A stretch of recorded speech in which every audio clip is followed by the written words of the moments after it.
Hi everyone, welcome to Training with Kayce, where we explore animal training and living our best lives with animals.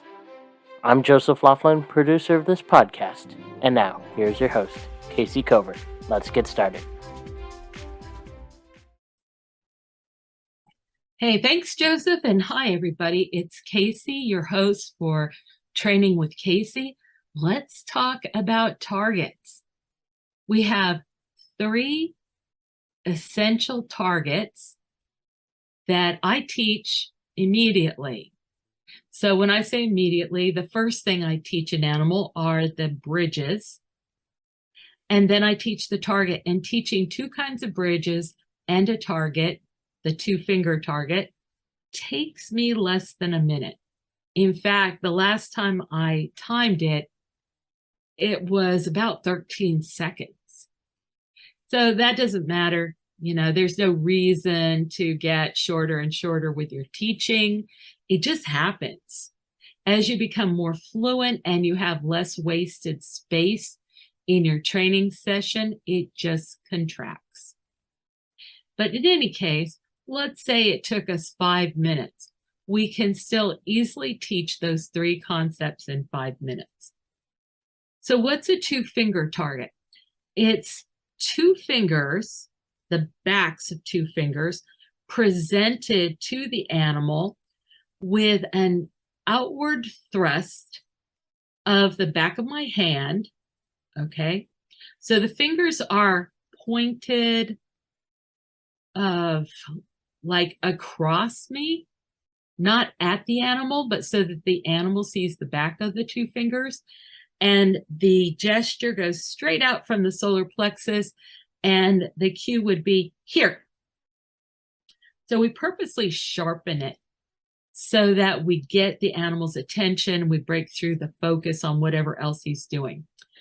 So here, and that animal will then come forward, touch that target, and we have another name for it. It's here, but it's also touch. And it also has its own name, the finger target. So this target is very powerful. It can do anything that any one target behavior needs. You can use it to teach a high jump, a sit, a stay, a wait, but perhaps most importantly, it's automatically a recall because it calls the animal directly to you. And probably for that reason, it's the strongest of our targets. All things being equal, the animal always wants to come directly to me over going to a station target or even an extension of my reach, the target pole. So as I mentioned, it takes less than a minute to teach both types of bridges, the terminal and intermediate, and the 2-finger target. So what do I do next? I teach the pole target. The target pole is an extension of my reach.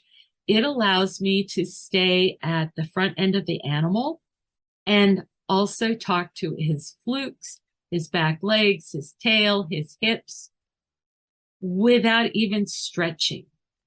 I can use an actual pole, like a bamboo pole. I can use a horsewhip. Those are actually some of my favorite ones to use. I love the little rubber handles. And by the way, I never use metal handles on horsewhips.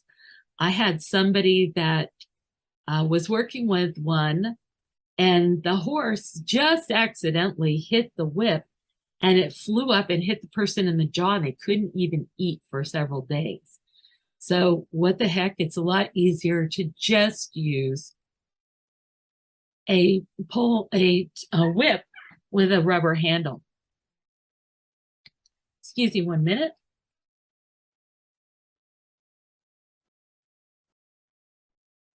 Okay, so what's the second target?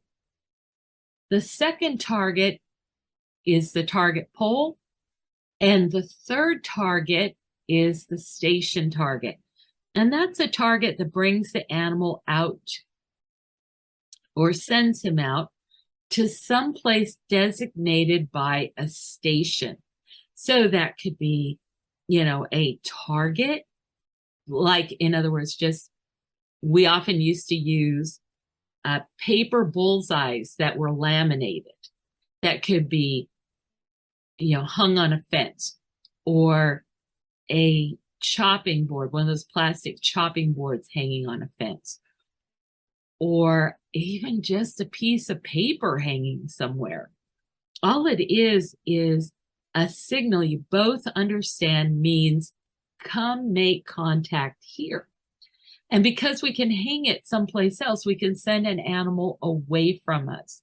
And we can teach them to go out and wait for us, or go out and then take another direction from us at that point. There's all kinds of things we can do with it, but it's not their favorite target.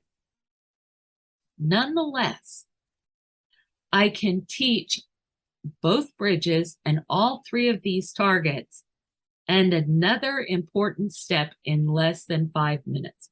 So what's that other important step? I want to teach these animals about the target hierarchy. The hierarchy is the concept that if all the targets are present and they get the cue, the animal gets a cue hear or touch, the target they look for first is your fingers. Now, why is that? Well, because that's attached to you. Sometimes, as a marine mammal trainer, the target pole would get away from us. I think that's one of the reasons that so many people put a lot of fluffy stuff on the end of them, so they'll float. In any case, you could call an animal to a target, and if there was a target floating in the water, sometimes they'd very playfully run over and go touch that target and maybe push it around or even juggle it. Very frustrating, because I think they knew that we wanted them to come, but they had a legal excuse to misinterpret. So how to prevent that? Well, you just train more completely at the beginning. You cover that scenario. If both targets are present, the one that you choose is the two-finger target. So if the pole is present and the two-finger, you go to the two-finger. If the station is present and the two-finger, you go to the two-finger. Similarly, since the pole is an extension of your reach and not remote from you, it's the second priority. So if you say here and there's a target pole and a target station available, the animal needs to come to the target pole. It actually takes very, very little time to teach this. It takes about an added minute or a minute and a half, and we've got it down to a fine art. We have a formula that leads you right through it. But you might be wondering, why does it even matter? Well, I gave you one example where, you don't want to waste time with the animal playing with a target pole floating in the water when you're trying to call him to you. But here's an even better reason. Animals that are cooperative may have target stations in their stalls or their holding areas, and they may be very conditioned to go to and stay at those targets. For example, it may be that they're asked to go to those target stations every day before they're fed or groomed or something like that. So they have a very strong response to just go there and wait. But if you ever have a situation like a barn fire, that could cause the death of an animal. Horses are notorious for getting confused when they get frightened. And let's say you take all the horses out of a barn and get them safely outside where they can run to safety.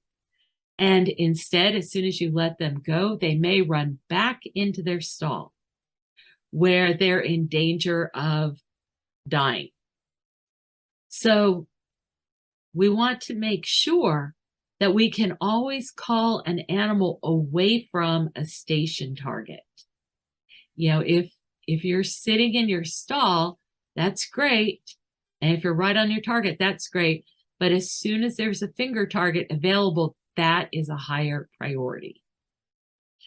So it's a little teaching step that makes it very clear to the animal which choice they make when asked to target, and it prepares them to safely navigate through something as desperate as a fire.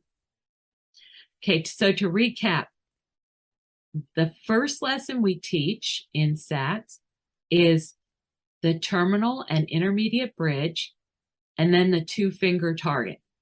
Then we teach the target pole, the target station, and the target hierarchies. The first hierarchy is the finger target, the second hierarchy is a pole target, and the third hierarchy is the station target. Okay, now that we know all that, there's all kinds of really great things we can do with that.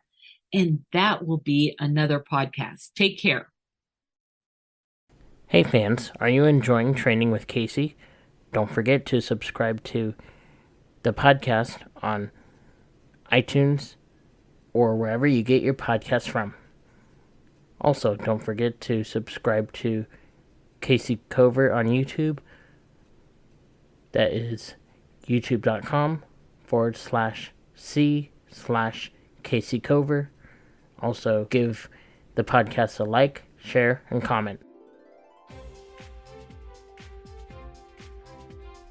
Thanks for joining us. Come back for more news and views on animal training and living with animals. Stay at the top of the pack with Kayce. This is Joseph Laughlin, producer of Training with Kayce. See you next time.